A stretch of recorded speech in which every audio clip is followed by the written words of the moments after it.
Napoleon Hill said, desire is the starting point of all achievement. Not a hope, not a wish, but a keen, pulsating desire which transcends everything. Hello and welcome to Lesson 4, A Worthy Destination. I'm Lee Jenkins. Now, I want you to take a moment and think of a few things.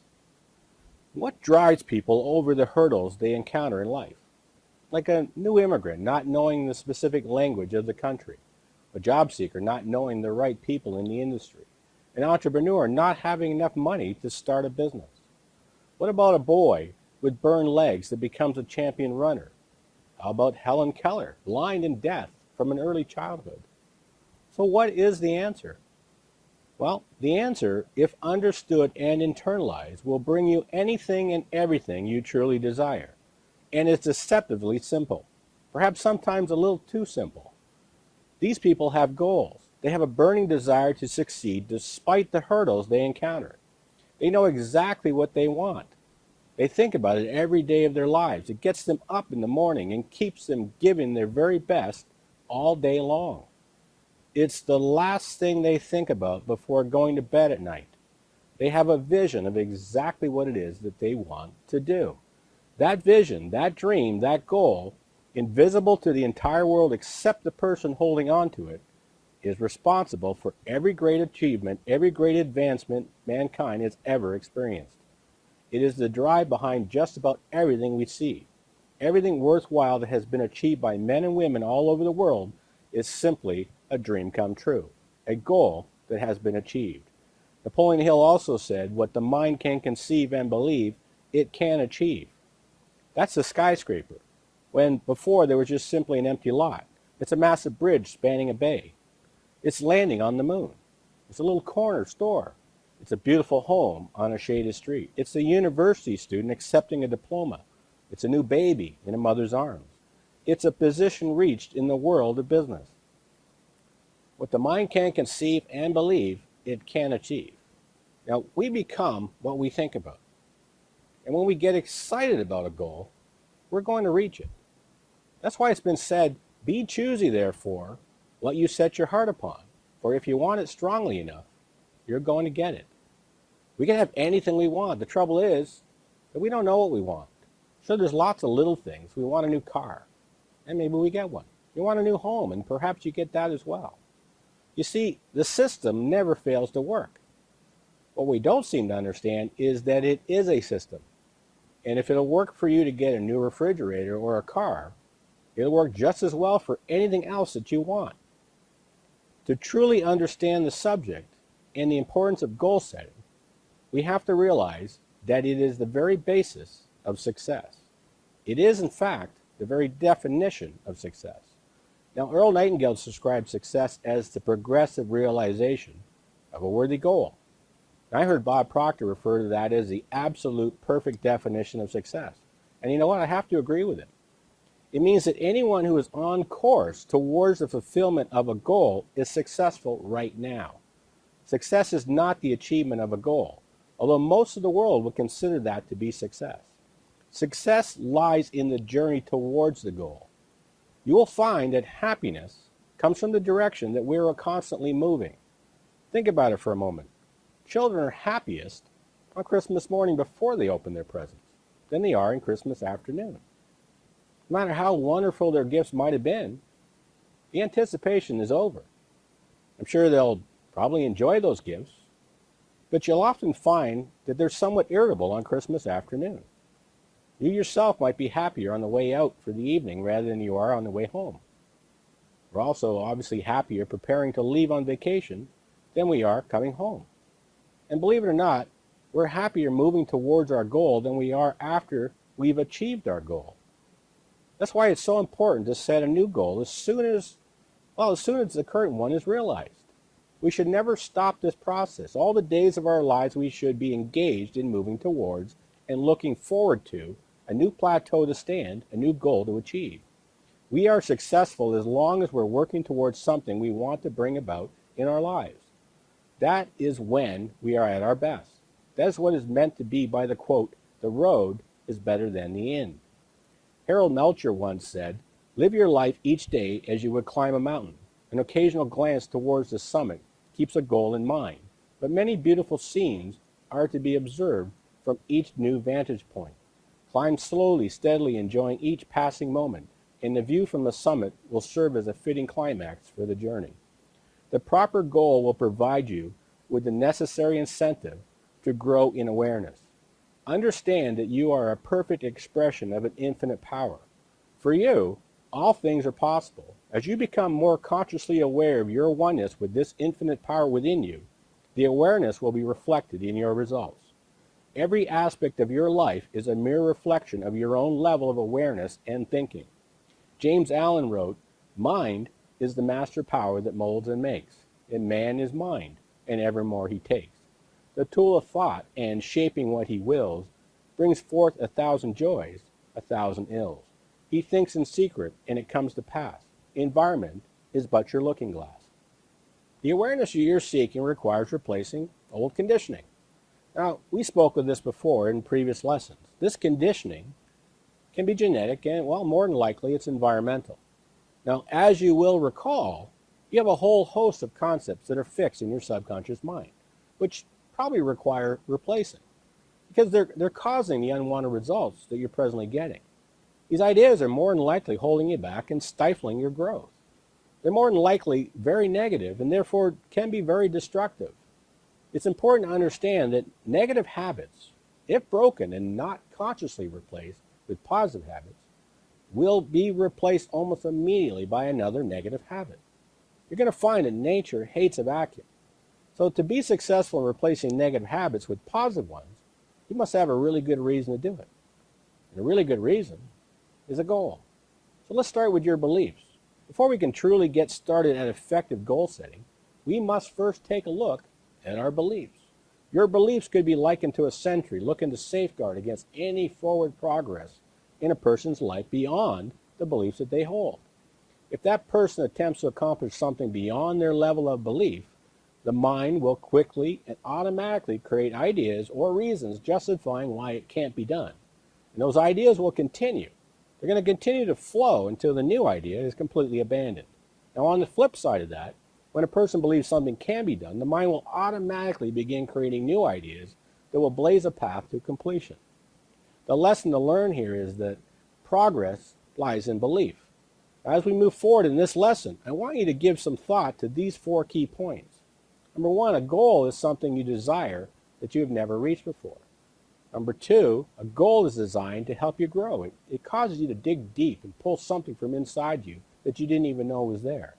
The third one is if you know how to reach your goal, the goal isn't big enough, and it's not going to do what goals are meant to do, and that is to help you grow. And 4, if you're really going to accomplish something big, you're going to need to be inspired. Now, there's an old cliche in self-development. They always ask you, what would you do if you knew you could not fail? Now, it's a great question. It's designed to get you to start thinking big. It's based on the assumption that people dial back their goals for fear of failure. It's a noble idea, but it's not actually accurate. Because the reason most people set smaller goals is because they're afraid they won't fail. It's all subconscious, of course, but they're afraid they'll actually reach those goals, and for many people, that sets off the worthiness alarms. They think those lofty goals are for those other people who deserve them more. A worthy goal is the foundation of any successful venture. You can see evidence of that everywhere you look, from elite athletes to serial entrepreneurs. They all have a plan. They set goals to achieve great things. You are not the exception that proves that rule. While you may experience some success without much in the way of worthy goal setting, you'll never reach your full potential or anything close to it. There's an enormous number of goal setting systems out there. I should know because I spent most of my adult life studying a huge number of them. And over time, I've developed basically my own system, a method that worked really, really well for me. So today, what I want to do is share it with you. It's a system I use to set goals for everything I want to achieve in life, and is one of the most important tools that I have. I've learned that goals fall into 3 categories. The first type of goals is going after something that you already know how to do. It's like saying you want a brand new Toyota when the car you're driving right now was a brand new Toyota when you bought it. is simply a sideways move. I like to refer to that particular goal as the been there, done that. Now, when people move away from the been there, done that, they generally go to achievable type of goals. That's when they sit down and they gather all this information, all the resources, and they tell themselves, if all these things can happen, then I could accomplish this goal. They make a lot of plans. They spend a great deal of time ensuring that they have the absolute perfect plan. Now that they have that plan, and if all these things would happen as planned, they'd accomplish that goal. This is what we refer to as an achievable type of goal.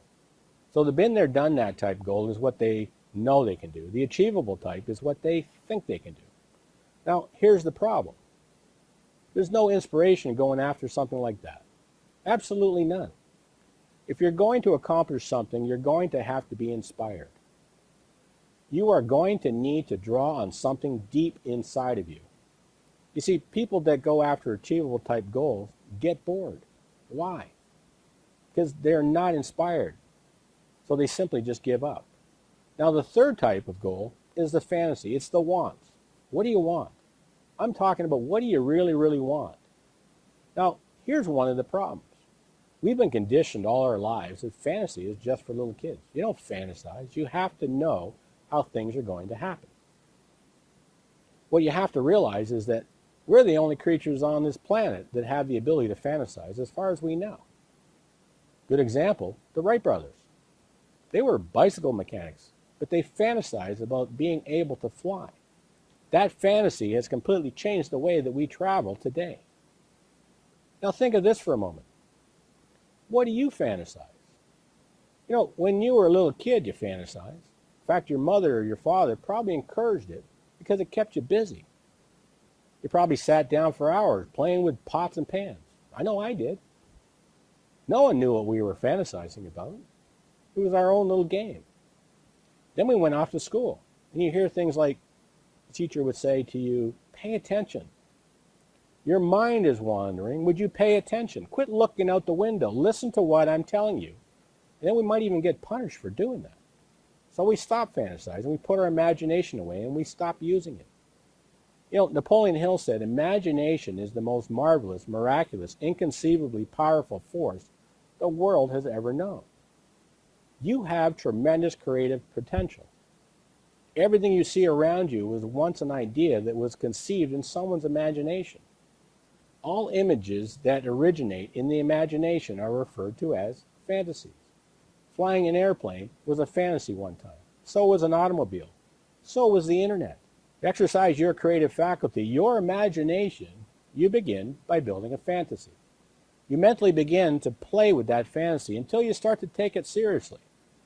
Now, once you take it seriously, you start to build the idea a little more clearly. And this is where the fantasy becomes a theory in your conscious mind. Now, before the theory can become a goal, you must ask yourself 4 questions. The first question is, am I able to do this? Now, knowing that you have infinite potential, the answer to the first question must be an absolute yes.